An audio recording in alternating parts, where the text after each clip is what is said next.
మునుగజనీ మహమ్మదుడు అభూత పరాక్రమశాలి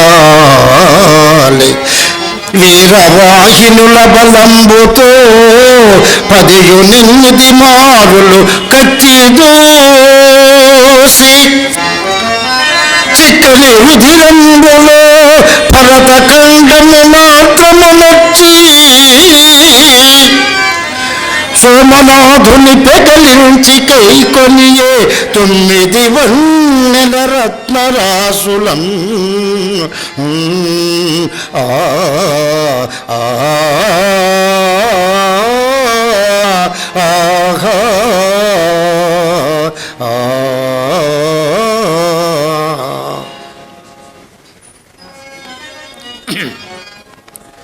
బంగారు నాణ్యముల్ బస్తాలకెత్తించి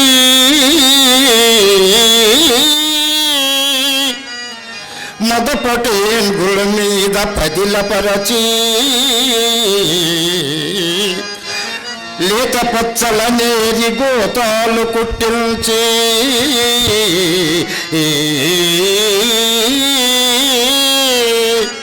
లొట్టి పిట్టల మీద దిట్టపరచి కురివిందములను కుంచాల కొలిపించి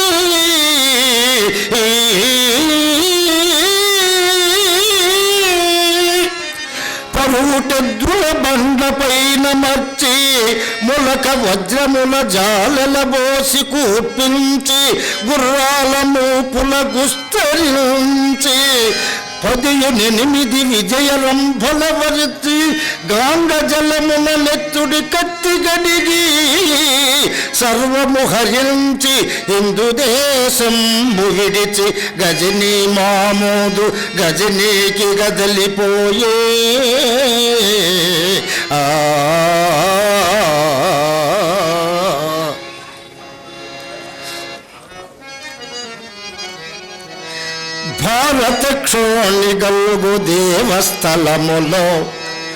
భారత క్షోణి గల్గు దేవస్థలములో చెదరి గజనీ పురాణ మసీదులయ్యను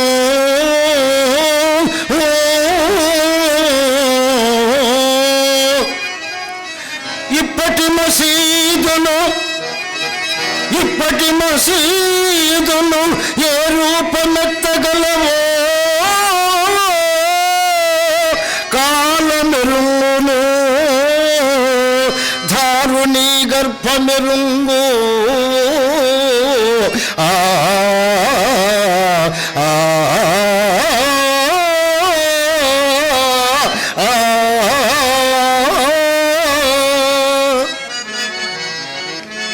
తనకావించిన యుద్ధయాత్రలకు అమర్త్యత్వంబు కల్పింపగోరిన వాడై అలపారసీక సుఖ విశ్రేణి శిరోభూషణంబనకుండవు పిరదౌసి నామ కవిని ఆహ్వానించి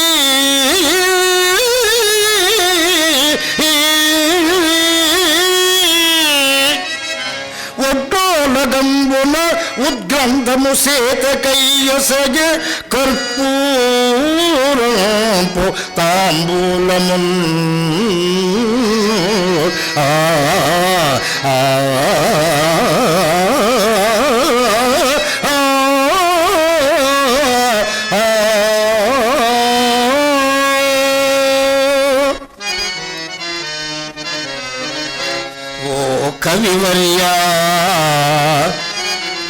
కవివర్యా నీ సుకవితోజ్వల వాంగ్మయ పుణ్యభూమిలో నాకు కృతి ప్రధాన సదనంబు రచింపుము శాశ్వతంబుగను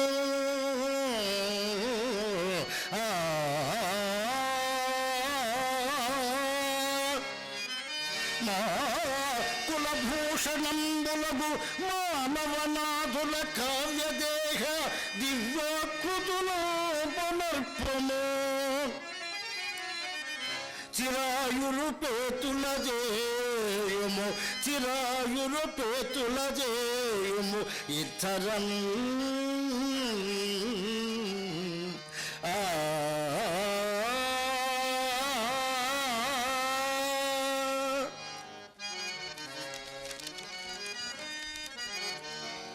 ఒక్కొక్క పద్యంబునకు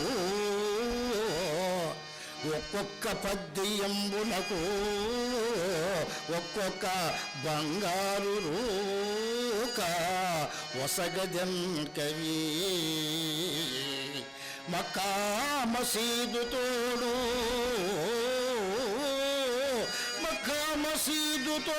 అని ఒక్క మహాసభ మధ్యమున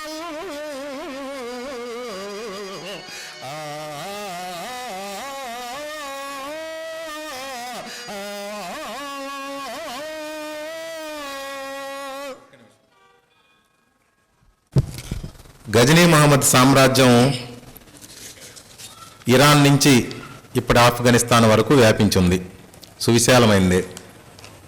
తన చారుల ద్వారా భారతదేశంలోని ఆలయాలు, వాటిల్లో గుజరాత్లో ఉన్న సోమనాథ్ జ్యోతిర్లింగం ఆలయం అత్యంత సంపద్భరితమని విన్నాడు. భారతదేశం మీదకి మొత్తం ఆయన 18 సార్లు దండెత్తొచ్చాడని చెప్తారు. దానిలో 9 సార్లు సోమనాథ్ దండెత్తి సోమనాథ్ మీదకి వచ్చి జ్యోతిర్లింగాన్ని పెకలించి తూసు పట్టణంలో, ఇరాన్లోని తూసు పట్టణంలో తను కట్టిస్తున్న మసీదుకి మెట్ల కింద రాయిగా వాడాడు. దేవాలయానికి సంబంధించిన అనేక శిలల్ని తీసుకెళ్ళి ఇరాన్లో మసీదుల నిర్మాణంలో దానికి 10 రాళ్ళు, దానికి 10 రాళ్ళు, దానికి 10 అంటే తన విజయానికి చిహ్నాలుగా. అప్పటి లెక్కల ప్రకారం 5 మిలియన్ దీనార్ల విలువైనటువంటి సంపదని సోమనాథ్ నుంచి రకరకాల సార్లు దండయాత్రలు దోచుకెళ్ళాడని చెప్తారు. చాణక్యుడు ఏర్పరిచిన అర్థశాస్త్ర ప్రకారం గనులలో ఒక స్థాయి విలువకు మించిన ఏ రకమైన వజ్రమైనా సరే, ఏ రకమైన రత్నమైనా సరే అది రాజకోశానికి చెందుతుంది. దాన్ని 16వ శతాబ్ది వరకు ఆ సూత్రాన్ని పాటిస్తూనే వచ్చారు. చాణక్యుడు ఎప్పుడు రాశాడో కానీ 16వ శతాబ్దం వరకు ఆ సూత్రాన్ని పాటిస్తూనే ఉన్నారు. ఆ గని ఎవరిదైనా, ఆ పొలం ఎవరిదైనా ఒక ప్రమాణానికి మించిన నవరత్నాల్లో ఏది దొరికినా అది రాజుది. రాజు తనకు లభించిన వాటిలో సగమో ముప్పాతికనో దేవాలయాలకి, స్వామివారి ఆభరణాలకు వినియోగించేవాడు. అందువల్ల మన ఆలయాల్లో విపరీతంగా సంపద పోగుపడింది. తిరుమల ఆలయంలో ఇప్పటికీ మనకి వాళ్ళ భాండాగారంలో దొరుకుతున్న వాటిలో అత్యంత ప్రాచీన నాణ్యం క్రీస్తు శకం 8వ శతాబ్ది నాటిది. అప్పటికి ఇంకా అంతకుముందు ఎప్పుడెప్పుడు ఇస్తున్నారో తెలియదు కానీ వాళ్ళు ప్రకటించిన రికార్డు ప్రకారం క్రీస్తు శకం 8వ నాటిది మనకు దొరుకుతున్న నాణ్యాల్లో ప్రాచీనం. తిరుమల ఆలయంలో రాజులు తమ సంపదలో దొరికిన రత్నాల్లో గుడికి కొంత వితరణ చేసేసేవాళ్ళు. అట్లా సోమనాథేశ్వర ఆలయంలో నవరత్నాలు కుప్పలు కుప్పలుగా పోగుబడినాయి. అది ముస్లిం చరిత్రకారులు, మనకి చారిత్రక స్పృహ కొద్దిగా తక్కువ కానీ రాజుగారి గుణగణాలని, గొప్పతనాన్ని, ఆయన ఎంతలావు ఎంతెత్తని చెప్పటమే కానీ వాస్తవ చరిత్ర రాయటం కొద్దిగా తక్కువ. మనకి ముస్లిం దండయాత్రలు మొదలైన తర్వాతనే వాళ్ళతో వచ్చినటువంటి చరిత్రకారులు, వాళ్ళ ఆస్థానంలో ఉండే చరిత్రకారులు మన చరిత్ర రాయటం మొదలుపెట్టారు. ఆ రాజు ఎక్కడుంటాడు, ఈ రాజు ఎక్కడుంటాడు, అతనికి ఇన్ని కోట్లోనే. అలా వాళ్ళు చెప్పిన ప్రకారమే సోమనాథ ఆలయంలో విపరీతమైన సంపద పోగుపడింది. దాన్నంతా ఇప్పుడు కవిగారు చెప్పినట్టు గుర్రాల మీదకి ఎత్తించి, ఏనుగు మీదకి ఎత్తించి, లొట్టిపిట్టల మీదకి ఎత్తించి, కుంచాల కొలది, మాణికల కొలది తన రాజధాని నగరానికి తీసుకొని పోయాడు. 18 విజయ రంభల వరించి 18 సార్లు దండెత్తి విజయ రంభల్ని వరించి గంగానదిలో తన ఖడ్గాని కంటిన నెత్తురిని కడుక్కొని మరీ తన పట్టణానికి వెళ్ళాడు. కొన్నాళ్ళు విశ్రాంతిగా గడిపాడు ఈ దండయాత్రల తర్వాత. తన దండయాత్రల్ని, తన విజయాన్ని కావ్యంగా రాయిస్తే బాగుంటుందని అనుకున్నాడు. పైగా వాళ్ళ పూర్వీకులకు సంబంధించి ఒక చిత్రమైన కథ ఉంది. వాళ్ళ వంశస్థాపకుడు ఒక దేవదూతకి ఒక లేడికి పుట్టినవాడని, ఒక జింకకి పుట్టినవాడని. అక్కడి నుంచి తన కథ వరకు, భారతదేశం మీద తన దండయాత్ర వరకు కథగా రాయించదలుచుకొని తన ఆస్థానంలో తలమానికమైనటువంటి కవి ఫిరదౌసి. అప్పుడు అతనికి 50 ఏళ్ళు. ఫిరదౌసి ఎప్పటికీ మహాభారత అధ్యయనాన్ని పూర్తి చేసి ఉన్నాడు. ఇది మనకు చిత్రంగా కనిపించవచ్చు, కానీ ఫిరదౌసి రాసిన షానామా కావ్యంలో మహాభారతం ఛాయలు కొన్ని వందలు కనపడతాయి.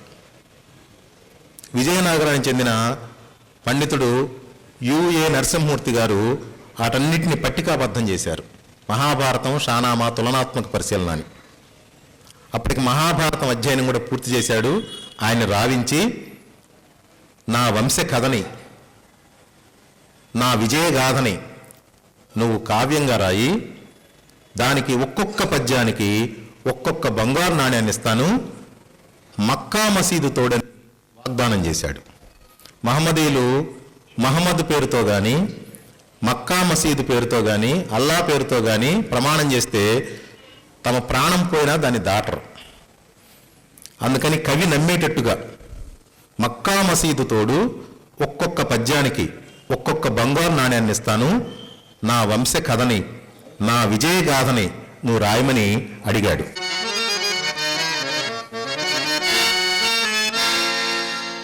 పారసిక గ్రంథముల కదిలించి తీయని పదములే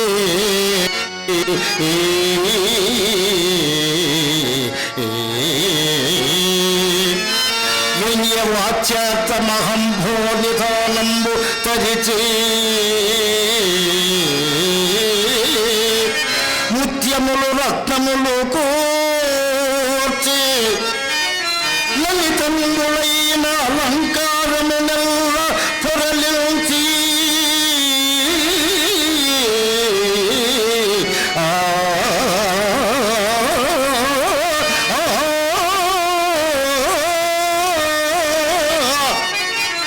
మేలైన సరుకులెత్తి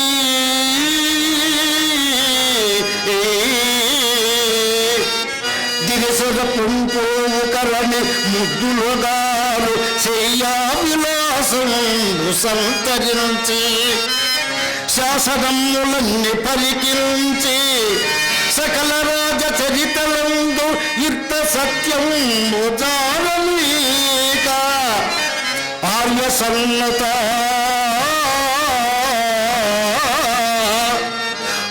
సన్నుత శాఖనామాభిధాన భాసుర గ్రంథ రచనకు ఉపక్రమించే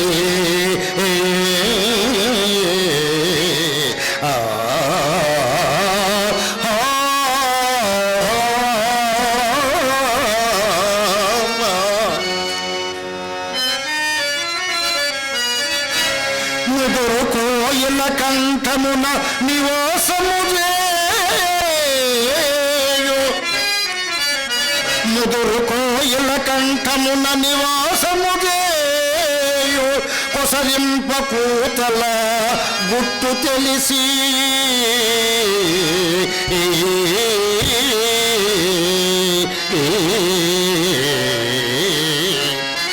ప్రతి పుష్పగంధ గర్భము చీల్చుకొని వచ్చు పిల్లగాటుల జన్మ గుర్తమరసి మేఘంబు తెరచాటు నెరపు భోగము సాని మోసగంబుల అర్థమును గ్రహించి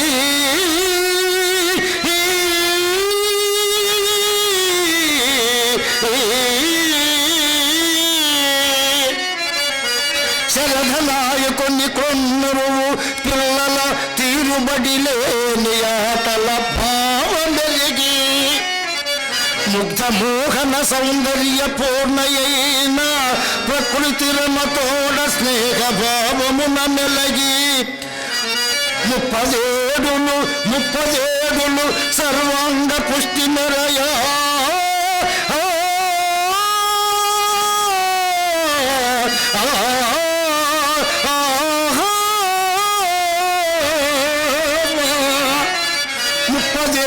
సర్వాంగ పుష్టి మెరయ కవ్వముల చించే ఫిర్దౌసి కవివరుండు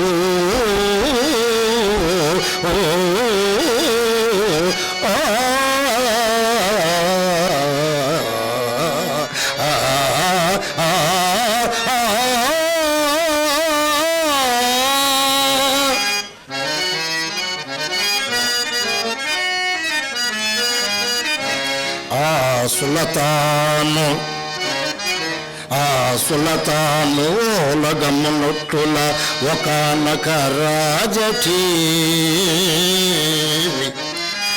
మాసములేలి గ్రంథము సమాప్తము చేసి ఒసంగిపోయే ఫిర్దౌసి నిజాలయంబునకు తత్ఫలితంబుగా వెండి నాణము బాసదలగి పంపే నరపాలుడు పండితులేమి చెప్పిరు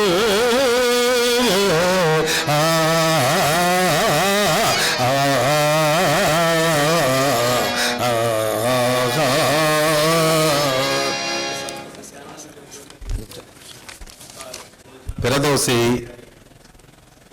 తన చక్రవర్తి నుంచి ఆజ్ఞను పొంది తన వంశ చరిత్రను రాయమని తన ఇంటి నుంచి దూరంగా వేరొక విశ్రాంతి విడిదిలో నివాసానికి వెళ్ళాడు. మీకు కూడా తెలిసిందే కదా, సినిమా కవులు మాటలు పాటలు రాయటానికి ఊటీ కొడైకెనాలు ఇప్పుడైతే విదేశాలు తీసుకుని పోతున్నారు. అంటే సాంసారికమైన ఇబ్బందులు కవిని ఇబ్బంది పెట్టకుండా మంచి కావ్యం రావటానికి అన్నమాట. 18 ఏళ్ల పాటు ఇంటికి రాకుండా అక్కడే ఉండి పారసీక గ్రంథాల భాండాగారాలు ఆ లైబ్రరీస్ అన్నిటినీ కదిలించి దానిలో గొప్ప గొప్ప మాటల్ని వంశ చరిత్రకు సంబంధించిన సంఘటనల్ని ఏరుకున్నాడు. శాసనాలను పరిశీలించాడు. ఇప్పటి వరకు చక్రవర్తి యొక్క వంశ చరిత్ర రాయాలని అవగాహన లేదు కాబట్టి, ఇప్పుడు వచ్చింది కాబట్టి చరిత్రకు సంబంధించి రాజు సంబంధించిన హిస్టరీ రికార్డ్స్ ఏమున్నాయో ఎవిడెన్స్లు ఏమున్నాయో అవన్నీ దగ్గర పెట్టుకున్నాడు. ఆ భవనంలో చేరుకున్నాడు. రోజు వాటిని చదవటం అవగాహన చేసుకోవటం. ఇవి చదివేటప్పుడు తను పద్యాన్ని ఊహించుకునేటప్పుడు పారసీక పద్యాలు సుందరీమణుల్లాగా ఆయన కళల్లోకి కనపడుతూ ఉండేవి. చాలా సుకుమారమైన మార్దమైన భాష అని చెప్తారు పారసీ భాష. మన ఉర్దూకి సౌకుమార్యం రావటానికి కారణం అది పారసీతో సంకరం చెందటం. కొడుకు చనిపోయిన వార్త వచ్చింది, వెళ్ళలేదు ఇంటికి. ఇంట్లో ఇంకా చెదురుమదురు దుఃఖ సంఘటనలు జరిగినాయి, వార్త వచ్చింది, వెళ్ళలేదు. ఈ కావ్యానికి రాజుకిచ్చిన మాటకి విఘ్నం ఏర్పడుతుందని తన నెత్తురిని పిండి పిండి ఒక్కొక్క బొట్టుని ఒక్కొక్క పద్యం చేసినట్టుగా రాసి షానామా అంటే రాజు చరిత్ర, షా అంటే చక్రవర్తి, చక్రవర్తి చరిత్ర, షానామా రాసి దాన్ని గజనీ మహమ్మద్ ఆస్థానానికి పంపించి తను అప్పుడు తృప్తిగా ఇంటికెళ్ళాడు. ఈర్ష్యాపరులైన పండితులు ఏం చెప్పారో ఆ సభలో పెద్ద బాగలేదన్నారో మంచిగా రాయలేదన్నారో తన ఆడిన మాట తప్పి ఒక్కొక్క పద్యానికి ఒక్కొక్క బంగారు నాణ్యం ఇస్తానన్నవాడు ఒక్కొక్క పద్యానికి ఒక్కొక్క వెండి నాణ్యాన్ని పంపాడు. ఇంటికి వచ్చిన ఆ ధనరాశిని చూసి కవి హతాశుడైపోయాడు.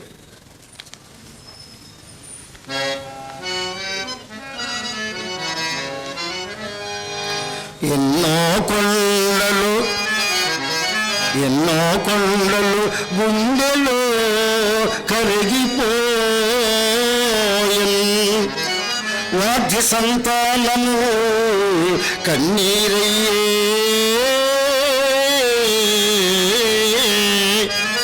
సమస్త లోకము నిరాకార స్థితిని బొల్చెను.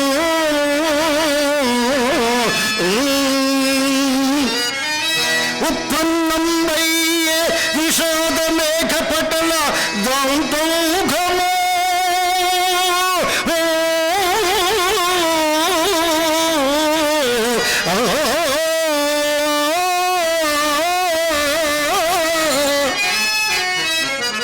ఆశాలతుల్ సున్నాలయ్యే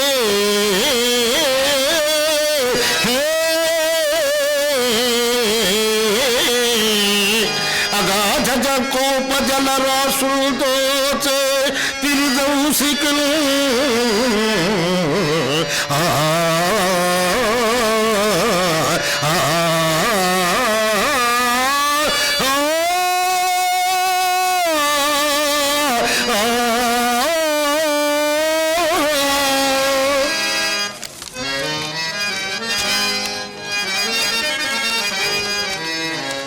ఓ సుల్తాను మహమ్మదు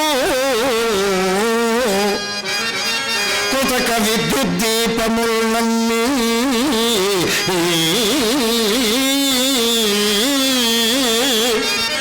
ఆశా సౌధమును కట్టికొంటిని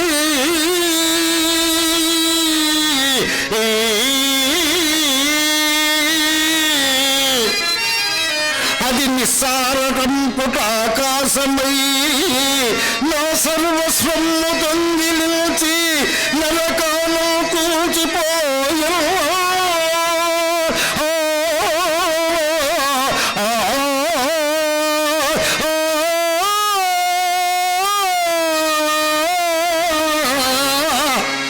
వృధా ప్రయాస ప్రాప్తిగా నిలిచినాడను వృధా ప్రయాస ప్రాప్తిగా నిలిచినాడను ఒక దుఃఖక్రాంత లోకమున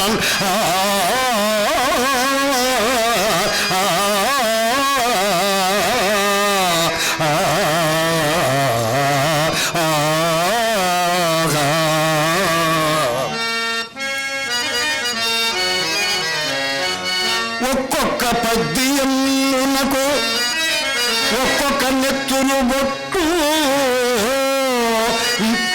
నేనిలో తక్కువగా రచించితి ఒక్కొక్క పద్యమునకు ఒక్కొక్క రక్తపు బొట్టు నేనిలో తక్కువగా రచించితి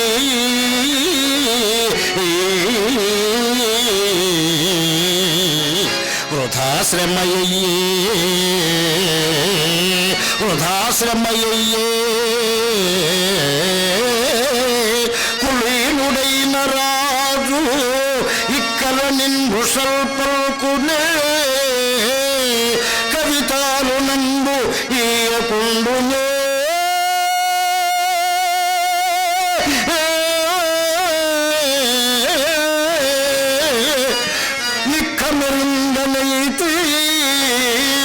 గజనీ సుల్తాను మహమ్మదగ్రని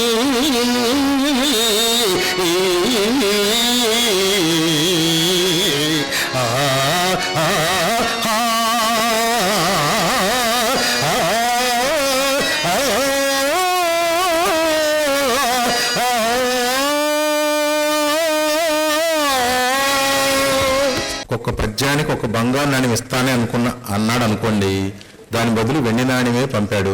ఏం పోయింది తీసుకుంటే అని అనుకోవటానికి లేదు. కవికి నువ్వు ముందు వాగ్దానం రాగి నాణ్యాలే ఇస్తానని చెప్పు, అవే ఇవ్వు. తోలు నాణ్యాలు ఇస్తానని చెప్పు, అవే ఇవ్వు. మనం ఒక నిజాయితీ పరుడైనటువంటి శ్రామికుడికి, ఇక్కడ కవిని శ్రామికుడికి పోల్చడం కాదనుకోండి, మనం ఏమి ఇస్తామని ఒప్పుకున్నామో అది ఇచ్చి తీరాలి. అందుకని ఆ బంగారు నాణ్యాల బదులు వెండి నాణ్యాలు, అవి మాత్రం ఆ రోజుల్లో తక్కువేం కాదు. 30,000 పద్యాలు, 30,000 వెండి నాణ్యాలు వచ్చినాయి. దాంతో ఒక పట్టణాన్ని ఆ రోజుల్లో కొనుక్కోవచ్చేమో. అయినా తనకిచ్చిన భాష తప్పినందుకు కవి హతాశుడైపోయాడు. పైగా మనకి ఇప్పుడు ఆ పద్యాలు చదువుతుంటే ఏ కవి అయినా సరే, అది ఫిరదౌసులో కావ్యంలో కూడా కావు, పద్యాలు చదువుతుంటే మనకు అది హాయిగా నడిచిపోతున్నట్టు, కవి చాలా తేలిగ్గా రాసినట్టు అనిపిస్తుంది. కానీ ఒక్కొక్క పద్యంలో ఆ మాట పడటానికి, ఆ అలంకారం వాడటానికి కవి తన మెదడుని ఎంత చింపుకుంటాడో మనకు తెలియదు. నన్నయ్య గారి పద్యాలు భలే ఉంటాయని, తిక్కన గారి పద్యాలు భలే ఉంటాయని, శ్రీనాథుడు పెద్దన అసలు రాయలు వారు అబ్బా అని అనుకుంటాం. కానీ వాళ్ళు అది రాయటానికి వాళ్ళ మేధస్సుని ఎంత కరగబెడతారో మనం చెప్పలేం. చిటపట చినుకులు పడుతుంటే ఆ పాట తెలుసు కదండి మీకు, ఆత్రేయ గారిది. 12 రోజుల పాటు ఆయన హోటల్ గదిలో, హోటల్ చోళాలో ఉండి ఆ పల్లవి రాలేదు, ఆ మాట రాలేదు ఆయనకి. ఇప్పుడు వాళ్ళు డ్యూయట్ ఏం పాడాలి, ఏం పదం వేయాలి అని. ఆ నిర్మాత వచ్చి లొబ్బును మొత్తుకున్నాడు, ఏమయ్యా హోటల్ బిల్లు బ్రహ్మాండంగా పెరిగిపోతుంది, నువ్వేమో ఇంత మటుకు పాట రాలేదని. నువ్వు చోళా హోటల్లో పెట్టావు, పల్లవి ఎట్టొస్తుంది అన్నాడు. పల్లవులకి చోళులకి మధ్య తగాద పడదు,